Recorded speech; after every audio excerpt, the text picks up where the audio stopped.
2025 সালে আমাদের প্রায় 11 লাখ বাংলাদেশি বিভিন্ন দেশে গিয়েছেন। আমাদের 90% মার্কেট ইন্টারন্যাশনাল মার্কেট বন্ধ।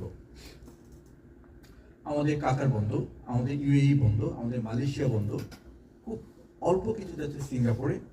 এই যে 11 লাখ মানুষ গিয়েছে তার 90% হচ্ছে সৌদি আরবে, এবং সৌদি আরবে 90% জব দেওয়ার সুযোগ নেই।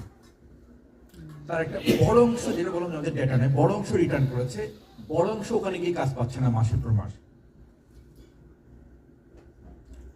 সৌদি আরবের ইকোনমিক বিভিন্ন কোম্পানিগুলো যারা নিয়ে গিয়েছে তাদের ওখানে আসলে জব নেই, এরপর গিয়েছে, এবং সেটার ইম্প্যাক্ট কিন্তু আপনারা এখন পাবেন।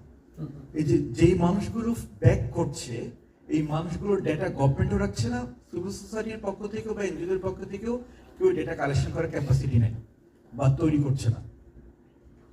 আপনি যে প্রশ্নটা করেছেন, উনি মালয়েশিয়ার কথা বলেছেন, উনি জাপানের কথা বলেছেন।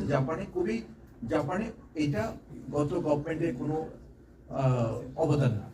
জাপানে আমাদের বাংলাদেশিদের যাওয়া শুরু হয়েছে অনেক আগে থেকে। ইভেন জাপানের একটা রিক্রুটিং এজেন্সি গত 4-5 বছর যাবত বাংলাদেশেই তারা ট্রেনিং দিয়ে ছেলে মেয়েদেরকে নিয়ে যাচ্ছে।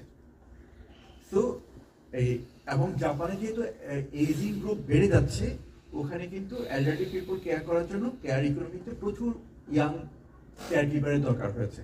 তো সেই জায়গা থেকে যদি আমি বলি যে মালয়েশিয়া যেহেতু বন্ধ হয়ে গিয়েছে, দুবাই বা ইউএই বন্ধ, কাতার বন্ধ, কাতার ওয়ার্ল্ড কাপের পরে কাতার লেবার মার্কেট ড্রামাটিক্যালি ড্রপ করেছে। তো এই 90% মানুষ, আপনি যদি ডেটাটা দেখেন, আপনি বিএমইটি ওয়েবসাইটে গেলে ডেটাটা পাবেন, জনশক্তি কর্মসংস্থান বোর্ডের প্রশিক্ষণে। এই 9 লাখের বেশি বাংলাদেশি গিয়েছে সৌদি আরবে, যেখানে অলরেডি প্রতি বছর প্রচুর পরিমাণ বাংলাদেশি ফেরত আসছে থাকতে না পেরে, যারা পুরাতন। কিন্তু আমরা জেনেও, আমরা শুধু নাম্বার দেখানোর জন্য আমরা কিন্তু তাদেরকে এই সমস্ত দেশে পাঠাচ্ছি। এবং কারণ হচ্ছে কি, বাংলাদেশ গভর্নমেন্ট কখনো জবাবদিহিতা করতে হয় নাই।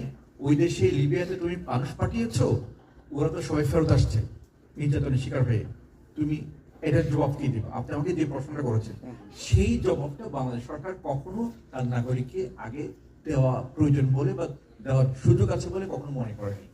সেই কারণেই আমরা এই জায়গাগুলোতে যে শুধু সেটা না, আপনারা হয়তো জানেন কিনা জানি না, আমাদের দেশের অনেক তরুণ কম্বোডিয়াতে গিয়ে স্ক্যামের শিকার হয়েছে। আমাদের দেশের তরুণদেরকে ভিয়েতনামে যাওয়া ভিসা বন্ধ করে দিয়েছে। আমাদের দেশের ছেলেমেয়েরা ইন্দোনেশিয়ায় যেতে পারে না,